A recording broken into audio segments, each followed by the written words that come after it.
If one were to think about this, if those were women, if Mr. Peterson's only sexual orientation was heterosexual, and the state had located 2 prior girlfriends that he'd had some kind of physical relationship before his marriage, I don't think any court would think there's any relevance.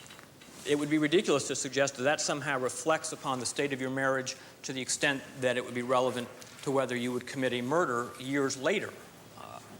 The only question then is whether adding the layer that this was sex with other men somehow increases the relevance to the point that this court should allow a jury to hear that testimony. And I think it's clear that adding the layer of sexual orientation decreases its admissibility as opposed to increasing it. Because if even only one juror starts looking at Mr. Peterson differently, not because they think there's a connection to what happened to Kathleen, but they look at him and say, oh my God, this guy's gay. If even one juror does that, Mr. Peterson's been denied a fair trial. Obviously, there are 2 main grounds where all of these items, or most of these items, are relevant, obviously. Number 1, it goes to motive. It does go to motive as to why this act may have been committed. And number 2, it goes specifically to rebut some issues that were raised in the defendant's opening statement, putting in information about the idyllic relationship that this couple had. Well, this does not jive with that kind of statement. Why doesn't it jive? If it's an idyllic relationship, then why is he emailing somebody else to meet for sexual relations outside of the marriage?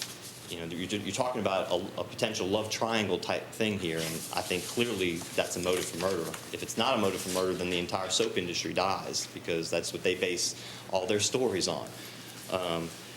That'd be okay. Yeah. You're talking about specifically emails with the person that has been identified as Brad? That's correct. Okay. Yes, sir. Now, Mr. Maher says there's no evidence that they actually had relations or that they actually met. I don't see anywhere in the law, either in the rules or in the case law, that says they actually have to meet for this to be a motive for murder. The bottom line is he's looking for this outside the marriage. If all this stuff is on that computer, she could easily have found out that night about what was going on. Clearly, I think a motive for murder. All right, counsel. Mr. Maher, I agree with the state's presentation. The court is going to find that this evidence proffered by the state is relevant.